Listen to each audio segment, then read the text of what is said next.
part of Queer Voices. I'm here. My name is Graciela Sanchez. I'm a Buena Gente of the Esperanza, and I'm here with Anel Flores, who was the curator and is the curator of Queer Voices. Anel, do you want to talk a little bit again about what Queer Voices is for those who don't know? Yeah, thank you, Graciela, and welcome to Queer Voices. This is going to be the Queer Voices AWP edition that we had in March of 2020, and this is part 2, like Graciela mentioned. Queer Voices, I want to say, started when I was 18 years old at the Esperanza, when I watched the Esperanza continuously put queer voices on the stage, including Sharon Bridgeford, Lourdes Perez, I mean, so many people, Liliana Wilson's art.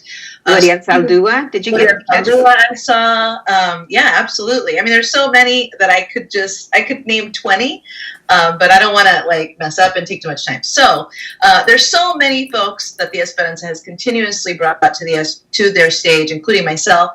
And so I started. What was the name of that play that you did once upon a time? Yeah, it was called Empanada, and I think we're gonna be publishing the play actually next year, and a Spanish version. So we'll share that with you later.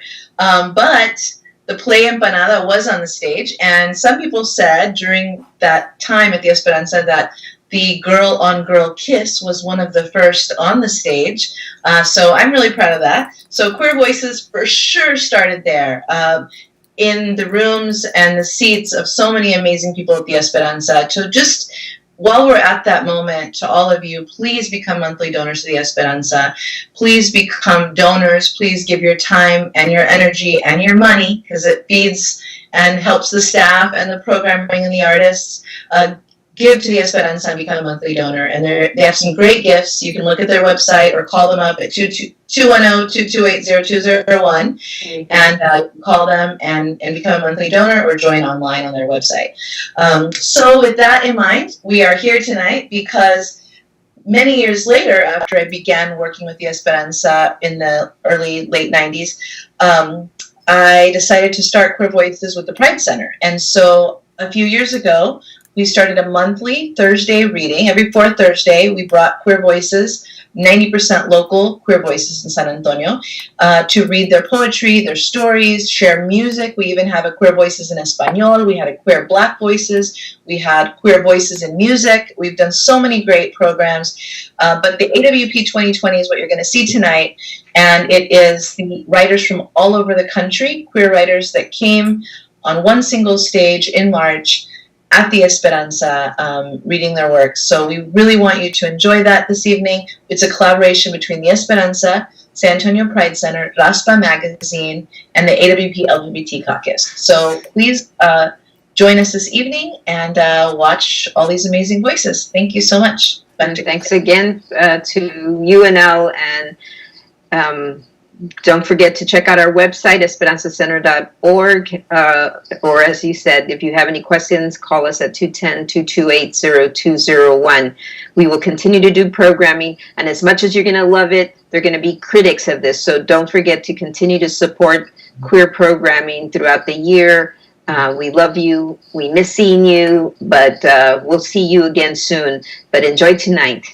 Gracias. And Black Lives Matter, always, always, always, always, always, and trans Black Lives Matter. So I want to definitely say that and spend some time really thinking about the work of Black folks, queer Black voices, and also think of all of our gente that are right now in detention centers, and take care of them and wear your mask, please. Yeah.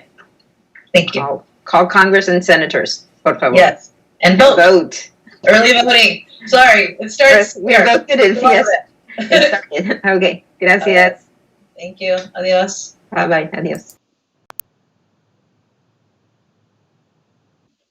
All right, dinner time. All right. Yes, please. Thank you. Enjoy. Let me know. I'm going to introduce Cesar Ramos from Raspa Magazine, who will be emceeing the rest of this, the amazing readers. And I want to introduce Cesar as an amazing friend, a community member, also Magazine. Follow Raspa Magazine. Raspa Magazine has 7 editions. Is that correct? Where they're publishing queer authors and amazing work and artwork. And with this, it's a beautiful book aesthetically. It's a beautiful work inside. So please follow Raspa Magazine. Look for magazine for Cesar. Submit your work, and let's welcome Cesar Ramos. Well, thank you for that beautiful introduction. I'm really humbled to be in this space. The first time I was introduced to the Esperanza Peace and Justice Center was in 2009, over 11 years ago, when Jesus Alonso produced his play, Fotos del Barrio. You guys remember that?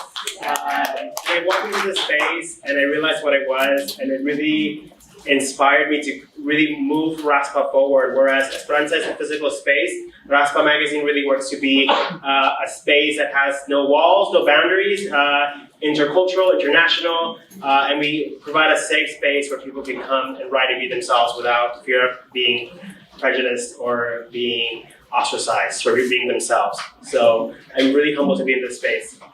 Also, a round of applause for Anel. She did everything while on the ground here for organizing everyone here. I met Anel when I was a little baby queer, and I was like, Anel, I'm starting a little magazine. Can I have some of your work, please? And she's like, Mijo, you can take whatever you want. I believe in you, I trust you, and I said, thank you. And ever since then, that relationship has only grown, and I hope that mutual respect exists. So thank you for that. So back to the event. Our next reader is Gube Laurel III. And this gentleman is a young adult fiction author and a poet originally from the Rio Grande Valley. Round of applause. It was never intentional, but looking back at it now, I can proudly say all of the characters in my stories, they're all people of color, they're all queer, and I was just writing what I knew. And so it's kind of cool now to look back and say that that's what I can represent. Also if there's any educators, any teachers, anybody that works at public libraries, I'm opening up for tours for school visits, author visits in May and in April, so just hit me up on Instagram, tx.author. Little Joto dancing on the border. Us faggots never looked so razzle-dazzle sugar plum fairy fly, moving from one side to the other, trying to balance the tender and machismo in you. So they won't give you too much shit when they notice that your arms are a heroic. You won't like me when I'm angry shade of muscle green when it comes to giving hugs, but limpideo when it comes to throwing the ball. Legs that might not be able to kick the ball far, but can kick your feet high as the stars spackle, sparkle, twinkling as you dance on the border of your two halves. Neither is your true homeland. Bake a cake with your tia's recipe that calls for silk sweet sugar and a velvet touch, but leave it in the oven until it chars into big boys don't cry tar.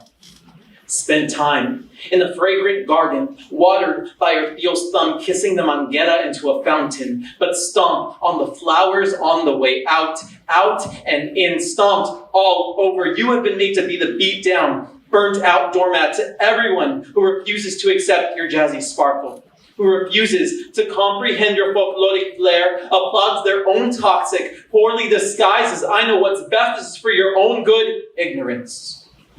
You have not seen your hours of practice, your bleeding toes and broken bones, yet you keep practicing, you keep going. The show must go on. Dancing, like all the chismosas are watching, pero you know what? You don't got a single fuck left to give on the border of your two halves. You have your mother's rose petal lips, your father's summer noonday eyes. Blow kisses to the critics, and when they raise their hand to push you down, make them see your fiery gaze and regret the thought of boxing you in, convincing you to be restricted to one plot of land or the other. Neither is your true homeland. You belong in the divide, the mergence of sides. The border is your stage where you will dazzle to onlookers who came for a show. Give them a show. The performance of your life. This is your life. A balancing act on the border of your two halves. Thank you. Welcome our next reader, Pablo Miguel Martinez. Miguel Martinez is an award-winning poet, essayist. He's also a proud native of San Antonio. Currently, he's working on a memoir.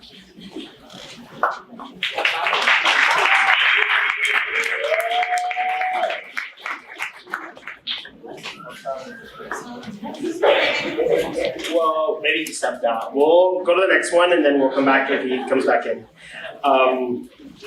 Miguel, yes, thank you. I'm actually very excited to introduce this next person. Him and I have been friends for quite some time, and I really value his opinion as an artist and as a writer, and I'm really honored to introduce him. Miguel Morales, a native Texan and former farm worker, is a Lambda Literary Fellow and alumni of Bona Voices and Macondo Writers Workshop. Hello. So I'm from Kansas City, so AWP next year is in Kansas City, so you can all stay at my house. Okay, so here we go. First, when you're the first to go to college, you carry the hopes and dreams of your family. They want you to succeed because your success is their success. When you're the first to go to college, your brothers and sisters and cousins see your world becoming larger, and they want to walk in that world of possibilities. When you're the first to go to college, your tias and tios who dropped out blink away tears of pride and envy as they pull you close and hug you as your soul feels their desire for the life they could have been and the person they could have become. And you shut your eyes tight, feeling guilty for your ability to choose freedom from their minimum wage paychecks. When you're the first to go to college, those close to you want you to work hard and yet stay the same. They don't understand that going to the library isn't a rejection or that you're too good to hang out with them. You're not disrespectful or forgotten where you came from when you skip family gatherings or birthdays to study for finals. When you're the first to go to college, you walk alone in the unfamiliar with no empathetic hand to guide, to hold you, eyes in which to gaze. You keep so much inside because they couldn't and they wouldn't understand. Besides, what right do you have to complain about achieving your dream? When you're the first to go to college, everyone expects you to have a plan. Everyone expects you to finish on time. Everyone expects you to know what you're doing. Everyone expects you to help. Everyone expects something from you. And late at night, when the formulas and definitions evade your mind, when the theories and textbooks tighten on your chest, when your vision blurs from hours of working on a screen, and when you just can't go on, remember your family whose generations of sacrifice helped provide this opportunity. Remember your friends who understood you in ways that your family couldn't. Remember your teachers, the ones who said you could do it and the ones who said you couldn't.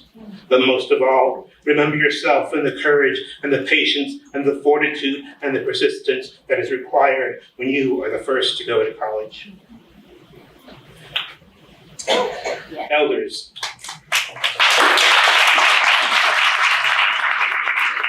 You were my first gay friends, you men wearing black leather jackets and activist drag. You taught this to big brown boy to yell and scream at our killers who invoked morality and cited non-existent policies that conjured up on the spot to keep us from exposing you as AIDS profiteers.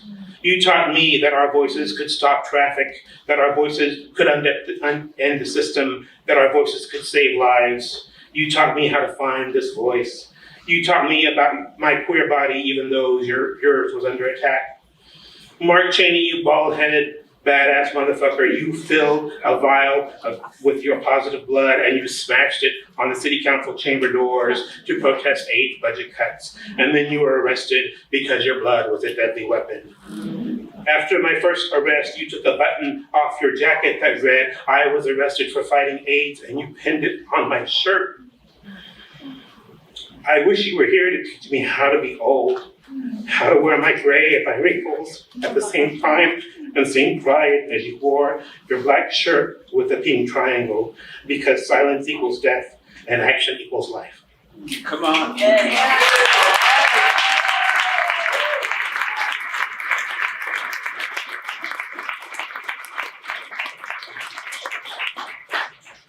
I'm big and I'm brown all the way down. I eat my meals with 5 tortillas, whether or not I need to.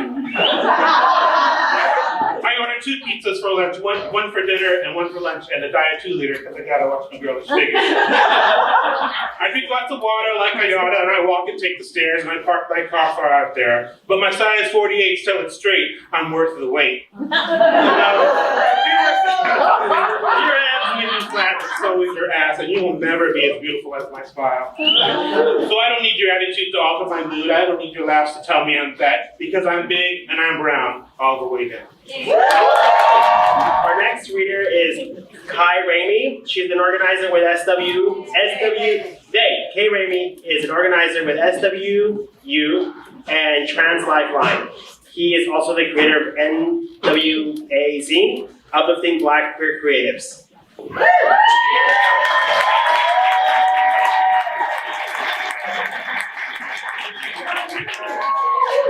I'd like to say thank you to my chosen family for being here with me. I appreciate y'all so much, and y'all are the reason that I'm staying in San Antonio. Okay, hold on. Okay, yeah, okay. Cool, I'm gonna try to read 2 poems really quick. Yeah, okay. Drop it! I want to know you when you're pruning pothos in the slick summer heat. I almost forget that you're there until you yell, "Oh fuck," and run inside, finger kissed to the inside of cheek. I want to know your dreams, the ones where you drool half down your face, half onto the silk pillowcase, sculpting a world that I know we'll both see in our lifetimes. I want to know your anger, the kind that burns even you, devouring all past, present, and future loves, hot for all the reasons, and you have every right to be. Most of all, I want to love you through it all. I want to water you, even in the summer heat. Love letter to myself.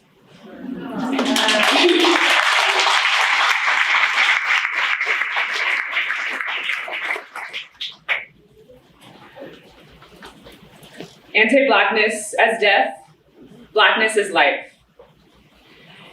Anti-Blackness tells me that their hatred of my skin is justified, that I won't be anything, that I'm worthless, useless, pathetic, and that everyone else knows this to be true about me too, that I might as well give up. I might as well be dead. Anti-Blackness whispers to me sometimes when I dream. When I dream of the life I want, it says, "Are you sure? Are you sure that someone like you deserves that? Are you sure that you'll even know what to do with it once you have it?" When I dream of the future we deserve, it says, "You couldn't ever reach that. How about aiming for something lower first?" It tells me I'm a bad friend, a bad lover, a shitty human, and that I'll never reach my dreams because I don't deserve them, and I used to believe that. How many of us grow up believing that? We come from slaves, and that is power. Not because we are oppressed, but because they couldn't kill us. Because I'm standing here today telling you that you can't kill us. No psychological trauma, no intergenerational trauma, no slavery, no oppression, not even death can kill us. Woo! My ancestors live in these words, in my mouth, through my tears, in this earth that we walk on. They've erased any trace of my ancestors, of our ancestors, yet I found my magic. Blackness is life. Blackness as life. Blackness as magic.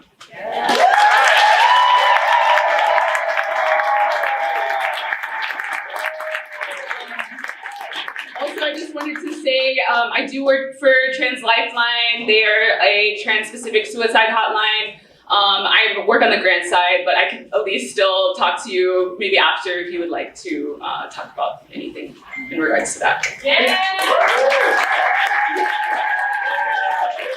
Our next reader is S. Rodriguez, and that's all I have.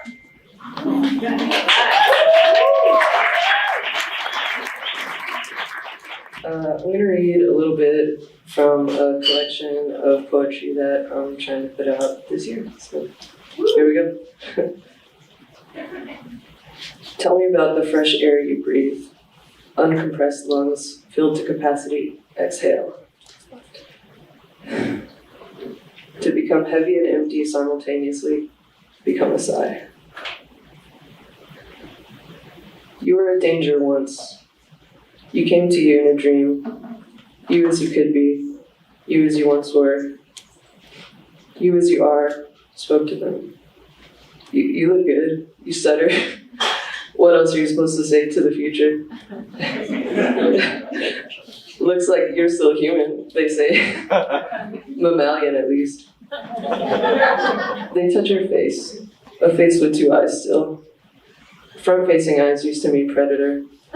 They laugh. I don't think your ass could hurt a damn thing. You notice their eyes, or what used to be eyes.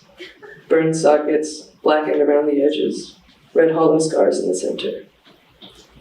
One day, the sun will eat you all alive.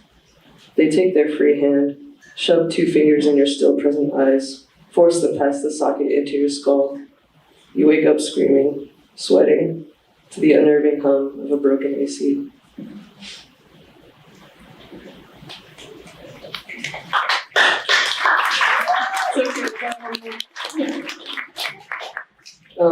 This one's called Your Body, after Harvey, after Ike, after Rita. It's 2020. You inherit your friend's piece of shit car with the blown out speakers, the cracked windshield, the fucked up brakes, etc. After yours breaks down, replace pieces of it little by little. 3 years ago, a hurricane ravaged the Gulf. 12 years ago, a hurricane ravaged the Gulf. 15 years ago, a hurricane ravaged the Gulf. 119 years ago, a hurricane ravaged the Gulf. Your city is in perpetual recovery, and like the ship of Theseus, here, the 2010 Toyota Yaris, you tear apart and rebuild.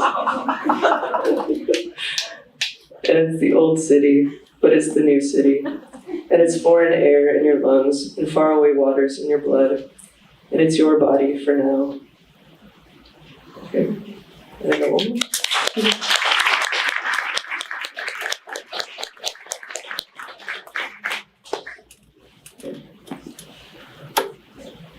You practice running while fossil fuels dry out and cars become the bones of mythic beasts. Long ago, but not so long ago, we traveled between cities in wheeled shells, like crabs, turtles, land sea amphibians, like we are now. You laugh to yourself at how stupid the truth sounds. It's hot and moist everywhere, and it was ugly then, and it's ugly now. And someday, there will be cities made of chrome, you think, and domes of breathable air, and beautiful greenery, and sleek flying things that use solar power to get you around. But you're in the thick of it now, and it's a disaster, and it smells, and it's hot and moist everywhere, and you're choking, and you keep running, and you keep running. Thanks.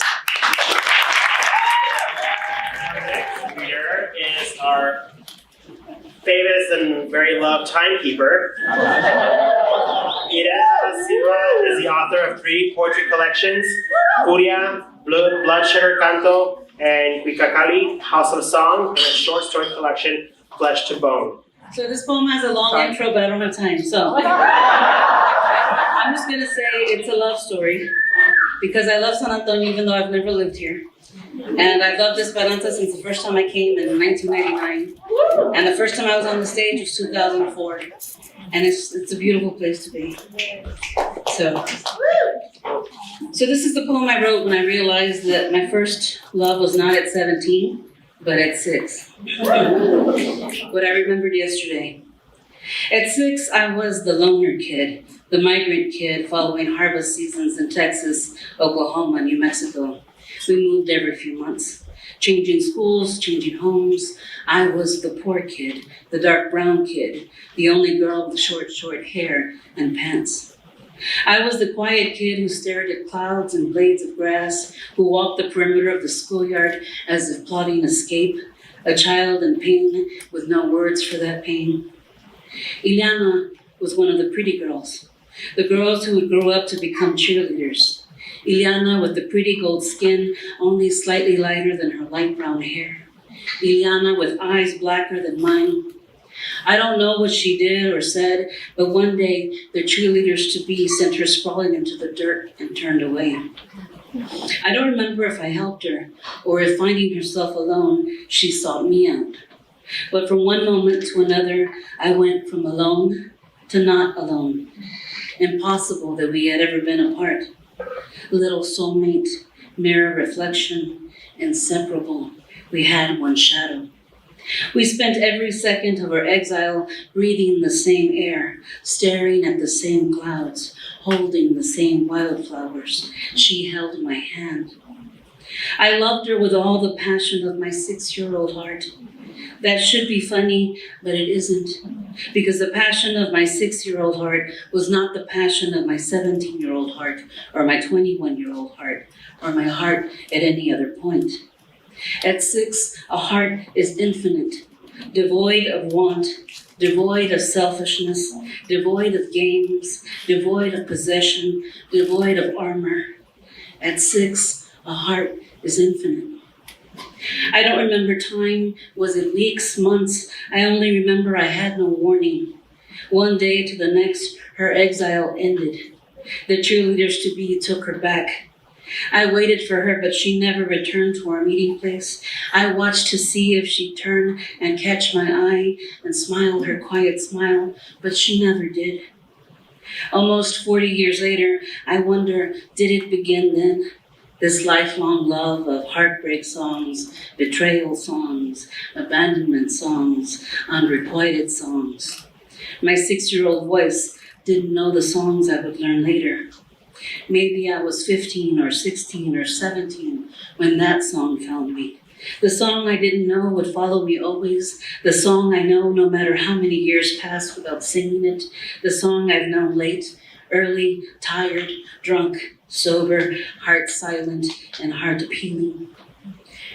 Probablemente ya de mí te has olvidado, y mientras tanto yo te seguiré esperando.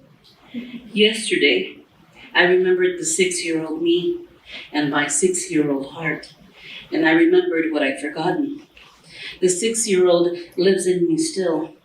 The 6-year-old in me that waits and waits and is still waiting. Our next reader is, oh shit. I hope you guys are ready. Jesus Valles is a queer Mexican immigrant writer performer from Ciudad Juárez, Mexico, El Paso, Texas. You can find him at Golden Corral. Es cierto. Yeah, I'm just here to sell Herbalife out of a station wagon. Not because I think you need it, because I'm in debt. I got 2 poems real quick. When I was 9 years old, my father put me inside of his truck seat and he brought me to the US, and an agent read that one time in a bio and she was like, "You're the truck," and I was like, okay. After reading my bio, the one where I tell her I was brought to this country in a truck, the agent says, "You're the truck." And I think, yes, I am the truck, and what was done to it. My father first had to realize that he was thinking about putting a 9-year-old's body inside of a truck seat. Then he had to arrive at this being a good idea. Then he had to think of what to gut the seat with, what instruments of surgery to best execute a gutting. I imagine the guts of truck seats are cumbersome, but I've never seen a seated gutting. It was very dark that night. It was 22 years ago. Anyway, it wouldn't be like gutting a pig or a snake. I know what that looks like. It's easier, I think. No springs in an animal, as I imagine there are in car seats. Are there springs in car seats? Do they fight back when they're being ripped open? Did the pig? Did the snake? Anyway, my father had to first find the thing to gut the seat with, and the seat had to be gutted. And then I would think there was a moment of hesitation when the thing was done. Was there? Did he think at any point placing me inside of a truck seat was a foolish thing to do? Did he laugh to himself when he made my chariot? Would being caught have been funny? How sure was he that this would work? It would be funny to me to gut a truck seat and think to fit a child inside it. Like the best parts of sneaking your own candy into a shitty movie. I know that sometime between being inside the truck seat and being told we were leaving, I cried a lot. I cried a lot as a kid, especially about leaving anything called home. But yes, he placed me inside the seat and there were blankets and I was told to go to sleep. At what point did he account for snoring? But I guess kids don't snore much. Or farting, people fart in their sleep all the time. I wonder if he cared for that kind of detail. This is all to tell you it wasn't sad. It was ridiculous. The way sometimes dogs eat their newborns, not for any reason, but because it's what there is to do. I'm saying nothing about that moment made me mistrust any of the people inside that truck. I'm saying my father is hilarious and brave, and I can't imagine my life any way but this, not really. But yes, my father made a womb for me from a truck seat he gutted. He took a knife to this thing he loved to love me as best he could. He took a knife to a thing he loved to present me to the altar of a bridge. A truck seat birthed me the second time I was born. This time, both my parents used their hands to pull me into breathing. They played parteras, midwives. It's funny, the truck had a womb and my parents were the parteras. There's a Posada image in here somewhere. Some Mary and Joseph thing to say. The parents walk a very pregnant truck through a bridge. Anyway, I don't know where my dad bought the truck, so I don't know if it's a US citizen. And if the truck was made here and I emerged from the womb my father made me, am I a citizen if I was born out of this truck and two legal residents delivered me into a 7-Eleven? Am I a citizen? Why not? Please explain in the space below.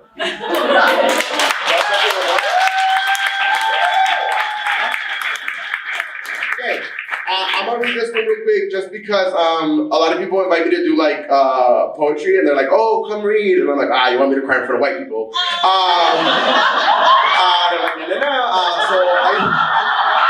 So I usually end with this poem, which is about sucking dick, or wanting to suck dick.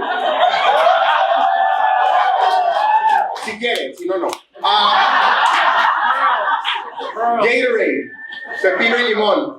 Yes. Your scent makes my mouth crave itself, becoming the bank where you run before you empty. Worse, it makes me write about you or myself as a river, which I only know platonically as a way out of a country. So now I'm a Mexican writing about becoming a river, or being a river, or wanting water from you, or wanting you to drain into me, explicitly to have you come in my mouth, specifically to lose my head to you. Make your thighs a guillotine for me until I can't remember any smell that isn't you ending. God, I'm thirsting. I was saying I was a river or the bank of one, and I love the word tributary. I put 2 Gatorades outside of your door, pepino y limon, because you were sick. A tribute to summers you've likely spent like me, chubby and boy and tajin, remember? Anyway, how could I not crave something like you? Hungry for your mama's boy's sweet smile, your eyes always some cute distant, and fuck the uniform. Basketball shorts and a white t-shirt last night, and how could I resist running to you if you smell like every place my world began? I want to take this moment before I introduce our last reader. I've been to a lot of AWP outside events, and unfortunately they've been pretty empty due to the scare and all that. And so I want to just take this moment to give each of you a shout out. Thank you for coming. We appreciate you being here and supporting us. So round of applause for yourselves. You're all here tonight sharing this beautiful night of loterias. So thank you. Our last but not least, Ana Ortiz Varela is our last final writer. Was born in Tlaquepaque. Ana is an art practitioner, poet, independent publisher, and data strategist who tends to read in Espanol. What a car-dependent dream. Let's think of two things. Ethanol and sensors. And not those that detect movement, but the ones that say, no this, no that, forbid this here, and hide that. Ethanol, like many of the better options, generally censored. A chip added to the motor, and just like that, your car too is compatible with a less worse option. Let's then think of disposing the tunnel of our relatives detained and deported because of a fucking traffic stop. Reimagine travel and no checkpoints. Imagine our cities modeled after us, never ourselves as motorists. Motorists, not people. Motorists with the political consciousness of having to watch a gas station be built, indeed erected, in front of another gas station. Motorists, not people. Motorists with the political geography of monument after monument, monument before monument to extraction. Motorists, not people. Motorists with the political mandate of drive your goddamn self to that shrine of perpetual extraction and leave whatever amount in cash the machine demands today. Shrine of stolen land and ego, of incessant building, repairing, rebuilding, repairing. Shrine of death of spirit. Shrine sustained on imposed pilgrimage to the gas station TV, fabricated need to return, repair, rebuild, manufacture, inevitability of handling death. Yeah. Driving oneself through the stolen land of enormous highways, the feeders, the roads that always deliver you to that old black snake is an offering in and of itself. Call it what we may, filling our tanks or paying tithes, the Church of the Black Snake will collect. Let's begin at no driver's licenses and new ways to present ourselves. Or maybe not at all, at least of them to the government. Imagine the world without gas stations. Imagine yourself in a world with no cars. Imagine the soil and no parking lots.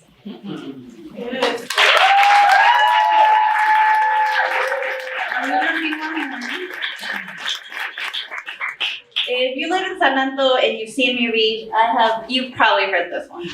And it's my favorite, so I'm going to share it with the guests. It is in Spanish. It's called Aquí hay una canción, and the reason I refuse to translate this is because I don't know if the title in English is there's a song in here, or this is a song, so it doesn't matter. Aquí hay una canción. Hablar de una misma, como si eso de verdad existiera. Una como sola no sucede sino que se ha dejado. Se dice, si me amo a mí misma, entonces ¿por qué se habla de una? Si en yo misma está toda. Si en mi misma sangre está toda la sangre de ellas. En mí misma, la sabiduría de todas las mamás con las que compartí cordón umbilical, el ombligo. Me digo, les digo, me amo porque las aman. Digo, me dicen, soy valiente por ti. En ti, la valentía es toda nuestra. Todas nuestras las cumbias que hemos bailado, que son las mismas, aunque se hayan tocado diferente. Amo amarlas, me admiro mucho. Me amo como las admiro a ellas. La admiración de esa que se extiende al amor, al espíritu. Les atiendo rezo como ellas me rezaron a mí, como sus otras rezaron por ellas. A todas nos une este rezo de hermanas. No el cordón umbilical, no el ombligo, no el cerebro, tal vez sí boca, lengua, cachete, diente chueco, sobremordida, mal aliento, calientito, saliva, agua, vida, espíritu. Tal vez sí el pensamiento, pero no lo físico tanto como lo metafísico, la metafísica. Ese rezo de todas nosotras juntas que puede con todos, ese rezo de todas nosotras juntas que puede con todos, que es todo lo verdadero, la verdad, la metafísica, la hermandad. La cumbia ya conocida y el mover de caderas como honra y ceremonia y obra de Dios. Dios es mujer, es energía. Y amo la mía porque amo la tuya. We have actually one more reader for you, so please hang in there. Dan Vera is an American poet and editor of Cuban descent living in Washington, D.C., and he's the author of Speaking Witty Witty. He flew a long way to be here, and we appreciate him sharing his work with us tonight. So a round of applause for Dan Vera. I want to thank Cesar, and I want to do a big shout out to Raspa, which I think is one of the most beautiful magazines in the country, in the world, quizás. This first poem found a home in Raspa. It was a poem I wrote after my father died, and it was really the only poem for it. This poem's titled Gran Campeón. If you wait too long, you'll be left with nothing but an old man who can't box no more. You'll have spent your years putting up your dukes for the final fight, while the Gran Campeón lies straddled to the corner. After years of his sermons, litanies of scripture, pecado, abominación, he'll rise from his bed to embrace you. No knockout, just a win by technicality. Your old father unable to remember the argument. What will remain is the unanswerable, whether your father, before the multiple strokes, would have so readily embraced you and your lover. It's not important, they'll say. The important thing is what you have. Your prize will be the unease of not knowing. 2 love poems. For Pete. Here we are at 20, my trusted hand, my heart and ribbon twin. No words were in my boyhood heart for a promise like you. Living in fear for lack of this, no water, no quench for chapped lips. Stories were told in farther parts, but I had no ears for such whispers. My name was either silenced or a curse written in some earlier illuminated script. Still, the heart speaks in capillary action, swims for a greater stream. You are my current, you are my rivulet. No future, nothing but experience. Years living with someone else's words, praying to someone else's God, until the day I spied you across a table while you paid attention to later ask me what were the poets I spoke of as we walked along that strange city streets. Those were the first hours of our life together, held aloft in each other's caress, then a year of longing for you. The very idea of finding you is pure alien calculus, and yet we did, and I hold no belief in heavens or order, but must admit to the symmetry of your arm around my shoulder, the way your laughter can break me open like a key to a lock. In my stifling years of aloneness, I would repeat the Upanishad that all was emptiness, and yet in the barren stone you rose like a blue flower, the sky seated in the earth to rise like a miracle I never expected. I will create a chapel to that miracle alone. No religion holds a greater thing than what I know from daily word. You are good and here and mine. I know nothing more to be true than this.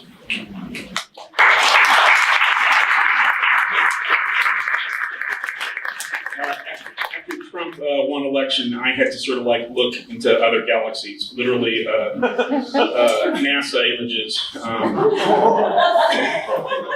I tried imagining places where Trump had never touched and would never touch for millions of years. Anyway, this poem is titled What's in a Name? And it opens with a line from a European Space Agency report. Not all galaxies have the luxury of possessing a simple moniker or quirky nickname. The subject of this NASA ESA Hubble Space Telescope image was one of the unlucky ones and goes by the rather unpoetic name.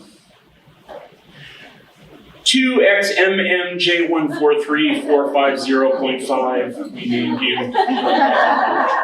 400 million light years away, imagining you are too far to care if we named you or not. Are there so many of you we have already run out of names? Was Galaxy Lorca or Leroy already taken? Or the Galaxy Juan Habibs? Would you be interested to know we classified you a Seifert galaxy, discovered by someone from Cleveland who spent his life with his head in the sky, pondering galaxies like you? You will never, and I mean never, know how much it's taken for us to see you, much less refuse to call you by a proper name. Either you will be gone before any message arrived, swallowed whole, I suspect, by that black hole within you, or there's no one there who would understand how long we struggled to be able to make you out, shimmering like a swirl in the obsidian sky. And what would you make of obsidian as a word? 2XMMJ143450, or lips and teeth that form to make the sound of it. Our wiser ones say you are merely named for your coordinates, the exact address of astral latitude and longitude that makes you 2XMMJ143450.5, with that whisper of French love in that third and fourth syllable, 2XMMJ143450.5, and a 0.5 at the end, reminding us you are half of what we could ever hope to understand. That wraps up our meeting for the evening. I would just like to remind the authors to pick up your little gift, your pen, and then tell everybody as well. All the authors, or most of the authors, have books here for sale, and they'll be signing and selling their own books, so please support them. Also, I want to just take 1 second again to remember all those people that are not here this evening, that are the, the butch tia, or the abuelita, or the friend, or the lesbian or gay or friend that we have that helped us come to be here. Maybe they're not here today, maybe they're living or not living, but think of that person or people or space that helped you be here today and give us that strength, and invite them here this evening. Thank them always look forward and continue to give back to community, because that's what we are here for. Thank you this evening. And as the authors come this way, if you could just stand here for one photo, all authors, one photo, and then we'll sign books and sell. So just stand right here for the photo, okay?